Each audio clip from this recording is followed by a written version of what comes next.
Shri P Kaushik Reddy గారు. అధ్యక్ష, ఇవాళ మీరు వ్యవసాయం మీద మరియు యానిమల్ హస్బెండరీ మీద మరియు కోఆపరేటివ్ మీద మాట్లాడే అవకాశం ఇచ్చినందుకు నాకు ప్రత్యేకంగా ధన్యవాదాలు అధ్యక్ష. అధ్యక్ష, ఇవాళ ఈ ప్రభుత్వం ఎంత గొప్పగా వ్యవసాయంకి రైతన్నలకి వాళ్ళ మీద ఎంత ప్రేమ ఉందో ఒక్కసారి మీ ద్వారా వాళ్ళకి చెప్పే ప్రయత్నం చేస్తాను అధ్యక్ష. పోయినసారి బడ్జెట్ ప్రసంగంలో అధ్యక్ష వ్యవసాయ రంగానికి 72,659 కోట్ల రూపాయలు పెట్టినామని చెప్పారు అధ్యక్ష. కానీ ఈసారి బడ్జెట్ చదివితే కేవలము 24,439 కోట్ల రూపాయలు మాత్రమే పెట్టారు అధ్యక్ష. అంటే దాదాపు 50,000 కోట్ల రూపాయలు తక్కువ పెట్టారు అధ్యక్ష. ఈ తెలంగాణ రైతాంగం మొత్తం కూడా ఎదురు చూస్తూ ఉంది అధ్యక్ష. వాళ్ళు ఏమి తప్పు చేసినరో, ఎందుకు 50,000 కోట్ల రూపాయలు తక్కువ పెట్టినరో ఇవాళ గౌరవనీయులు పెద్దలు అగ్రికల్చర్ మంత్రి గారు ఇవాళ తప్పకుండా 50,000 కోట్ల రూపాయలు ఎందుకు తక్కువ పెట్టినరో యావత్ తెలంగాణలో ఉన్న రైతాంగానికి జవాబు చెప్పాల్సిన అవసరం ఉంది అధ్యక్ష. అధ్యక్ష, ఒకటి ఎద్దేడ్చిన వ్యవసాయం, రైతేడ్చిన రాజ్యం ఏనాడు కూడా బాగుపడలేదనేది కొందరు కాంగ్రెస్ పెద్దలు మర్చిపోయినట్టున్నారు అధ్యక్ష. దానికి ఉదాహరణ ఒకటి చెప్తాను అధ్యక్ష. మన జిఎస్డిపి యావరేజ్గా 12.8% పెరుగుతూ ఉండే అధ్యక్ష. ఈసారి 10.1%కి పడిపోయింది అధ్యక్ష. ఇదే ఒక పెద్ద ఉదాహరణ అని చెప్పక తప్పదు అధ్యక్ష. అధ్యక్ష, రుణమాఫీ కాడికి వస్తున్న అధ్యక్ష. ఈ బడ్జెట్ ప్రసంగంలో 14వ పేజీలో ఈ ప్రభుత్వం 25,35,000 మంది రైతులకి 20,616 కోట్ల రూపాయల రుణమాఫీ చేసినామని చాలా గొప్పగా చెప్పారు అధ్యక్ష. కానీ అధ్యక్ష, బ్యాంకర్ల మీటింగ్ అయిన నాడు ఇవాళ ముఖ్యమంత్రి గారు, ఆ రోజు బట్టి విక్రమార్క గారు వారిద్దరూ అటెండ్ అయిన నాడు 49,500 కోట్ల రూపాయల రుణమాఫీ చేయాలి, చేస్తేనే పూర్తిగా 2 లక్షల రుణమాఫీ అయిపోతుందని ఆ రోజు ముఖ్యమంత్రి గారికి చెప్పారు అధ్యక్ష. వాళ్ళు ఆ రోజు ముఖ్యమంత్రి గారు అన్నారు అధ్యక్ష, ఒక్క సంవత్సరం కడుపు కట్టుకుంటే చాలు 49,500 కోట్ల రూపాయల రుణమాఫీ నేను చేయగలుగుతా అని ఆ రోజు ముఖ్యమంత్రి గారు అన్నారు అధ్యక్ష. కానీ పోయినసారి బడ్జెట్లో అధ్యక్ష కేవలం 31,000 కోట్ల రూపాయల బడ్జెట్ మాత్రం పెట్టిండ్రు అధ్యక్ష. కానీ ఈసారి బడ్జెట్లో కేవలం 20,616 కోట్ల రూపాయలు మాత్రమే రుణమాఫీ చేసినామని చెప్తున్నారు అధ్యక్ష. మరి ఇంకా 11,000 కోట్ల రూపాయల రుణమాఫీ ఎందుకు చేయలేదు అనేది మేము అడుగుతా ఉన్నాం అధ్యక్ష. చాలా కీన్గా చూసినాం అధ్యక్ష. వీళ్ళు దీని గురించి ఏమైనా చెప్తారో, తెలంగాణలో ఉన్న రుణమాఫీ కానీ రైతులందరూ కూడా వేచి చూసిర్రు వాళ్ళ గురించి ప్రస్తావిస్తారని. కానీ ఎక్కడ కూడా వాళ్ళ గురించి ప్రస్తావించలేదు అని కూడా చెప్పక తప్పదు అధ్యక్ష. అధ్యక్ష, ఖచ్చితంగా దీని మీద ఒరిజినల్గా చూస్తే మీకు రుణమాఫీ దాని మీద కొన్ని చెప్తా అధ్యక్ష. ఎగ్జాంపుల్స్, మా వీణవంక సొసైటీలో, వీణవంక నా హుజరాబాద్ నియోజకవర్గంలో వీణవంక సొసైటీలో అధ్యక్ష దాదాపు 1,070 మంది రుణాలు తీసుకున్నారు అధ్యక్ష. అది 10,27,91,453 రూపాయలు తీసుకున్నారు అధ్యక్ష.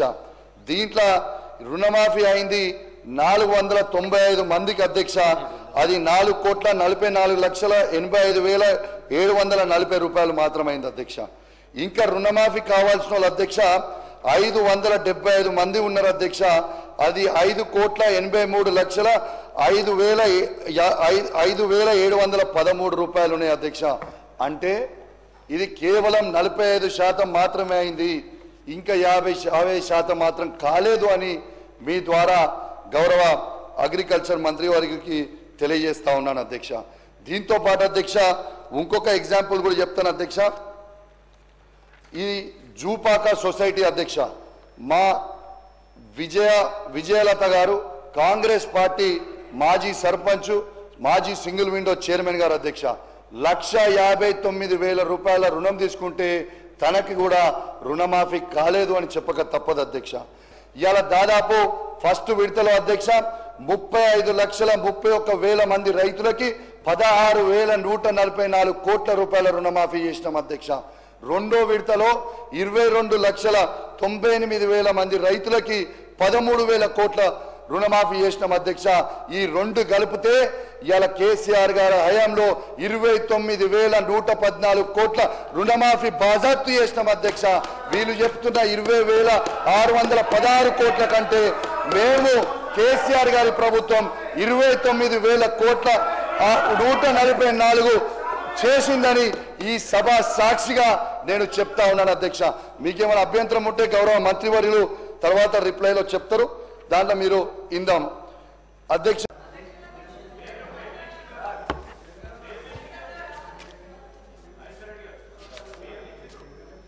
అధ్యక్ష, నాకు అవకాశం ఇచ్చినందుకు మీకు ధన్యవాదాలు అధ్యక్ష. ఈరోజు నేను కాలువల గురించి మాట్లాడదలుచుకున్నా.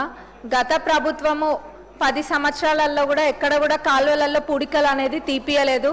మరి ఈరోజు మన ప్రజాప్రభుత్వం అధికారంలోకి వచ్చింది కాబట్టి ONM కింద పెట్టి కాలువలలో పూడికలు తీపియాల్సిందిగా మీ ద్వారా నేను సంబంధిత మంత్రివర్యులను కోరుతున్నా అధ్యక్ష. మేము సొంతంగా కూడా చాలా కాలువలలో పూడిక దిగడం జరిగింది. కానీ ఇంకా కూడా ఆల్మోస్ట్ ప్రతి ఊర్లో కూడా ఈ సమస్య ఉంది. ఒకవేళ నీళ్ళు వచ్చినా కానీ ఇది కాలువలలో పూడిక దిగకపోతే నీళ్ళు అనేది ఆ ప్రెషర్తో వెళ్ళట్లేదు అధ్యక్ష. ఇది అందరికీ కూడా ఉన్న సమస్య కాబట్టి మన ప్రజాప్రభుత్వంలో ONM కింద పెట్టి దీన్ని చేపియవలసింది కోరుతున్నా.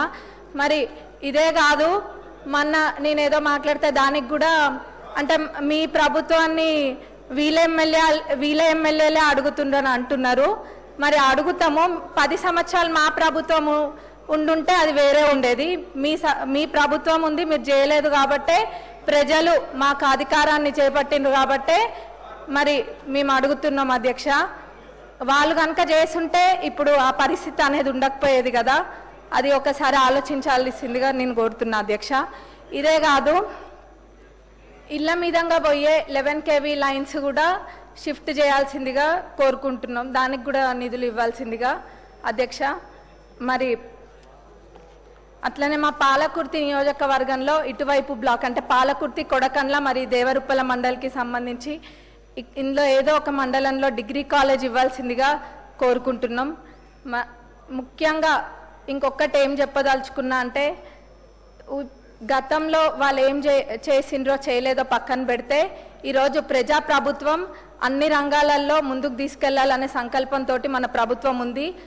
ముఖ్యంగా విద్యా రంగంలో ఎడ్యుకేషన్ సైడ్ కూడా అన్ని ప్రణాళికలు సృష్టించి దానికి తగ్గట్టుగా చేయడం అవుతుంది. ప్రతి చిన్నది కూడా కన్సిడర్ చేసి ఎక్కడ కూడా వదిలిపెట్టకుండా చేస్తున్నాం. ఇన్ని చేసి 40% మెస్ ఛార్జెస్ పెంచి 200% కాస్మెటిక్ ఛార్జెస్ పెంచి ఇవన్నీ చిన్నవి కూడా కన్సిడర్ చేసి చేస్తుంటే ఇంకా కూడా ఎక్కడో లోటు జరిగిందన్న విధంగా చెడు ప్రచారాలు చేయడానికి తప్ప వాళ్ళు దేనికి కూడా ఓర్చుకోలేకపోతుండ్రు. అంటే మంచి జరిగితే చూసి సంతోషించడం కాదు, కళ్ళు కుడుతున్న వాళ్ళకి అరే మేము చేయలేంది వీళ్ళు చేస్తుండ్రు అని చెప్పి ఓర్చుకోలేకపోతుండ్రు. అక్కడిక్కడ వీళ్ళని ఎగేసి పంపుడు తప్ప వాళ్ళు ఏం చేయట్లేరని నేను ఈ సభ ద్వారా మీకు తెలియజేస్తున్నా అధ్యక్ష. మీ ద్వారా అందరికీ తెలియజేస్తున్నా. మరి వాళ్ళు కనుక అన్ని చేస్తుంటే మేమైతే ఎత్తుకవే మా ఇంట్లో అయితే పెట్టుకోలేదు కదా అధ్యక్ష. మా ఊళ్ళో అయితే ఎత్తుకవే ఇళ్లలో అయితే పెట్టుకోలేదు కదా సామాన్ అంతా. వాళ్ళు చేసినవి ఇన్ఫ్రాస్ట్రక్చర్ అయితే బిల్డింగ్లనైతే మేము కూలగొట్టలే కదా వాళ్ళు చేసి ఉంటే ఎక్కడైనా. అదే వాళ్ళు కూడా ఒకసారి ఆలోచించాలి అధ్యక్ష. మరి ఒకళ్ళని అన్నే ముందు అంటే ఒకళ్ళని క్రిటిసైజ్ చేస్తే వాళ్ళు హ్యాపీగా ఫీల్ అవుతారంటే we are leaving it up to their wisdom. ఇది గమనించాలి. ప్రజాప్రభుత్వం అన్నీ కూడా చేస్తుంది. మరి మహిళలను కూడా ముందంజలో తీసుకెళ్తుంది. నేను ఒక ఊరికి వెళ్తే అక్కడ ఏదో ఇట్లనే పిల్లలది ఉంటే మహిళలు కూడా వచ్చిండ్రు. వస్తే మరి మీకు వడ్డీ లేని రుణాలు వస్తున్నాయా అంటే వస్తున్నాయి అని చెప్పినారు. చాలా సంతోషం వేసింది. ఎవరైనా వచ్చిన వాళ్ళు ఒకళ్ళిద్దరు చెప్పండి అంటే అక్కలు తీసుకుంటారు కానీ నోరు మటుకు గదపరు. చెప్పాలి వచ్చిన వాళ్ళు అని అంటే ఒక ఇద్దరు లేచిండ్రు. అందులో ఒకళ్ళు అన్నారు 8 లక్షలు పెట్టి హోటల్ పెట్టుకున్నాం మేమని చెప్పిండ్రు. ఇంకొక పెద్దమ్మ లేచి అన్నది మేము బట్టల దుకాణం పెట్టుకున్నాము అమ్మ అని చెప్పిండ్రు. చాలా సంతోషం వేసింది. మరి ఇట్లా ఎంతో మందికి మన ప్రజాప్రభుత్వం అధికారంలోకి వచ్చినాక ఇట్లాంటివన్నీ కూడా వాళ్ళు చిన్న చిరు వ్యాపారాలన్నీ కూడా చేసుకుంటున్నారు. మన ప్రభుత్వానికి మరొకసారి ధన్యవాదాలు తెలుపుతూ ముగిస్తున్నా అధ్యక్ష. కెనాలలో సిల్ట్ మట్టుకు తీపియాలి. మంత్రి గారు, మినిస్టర్ గారు.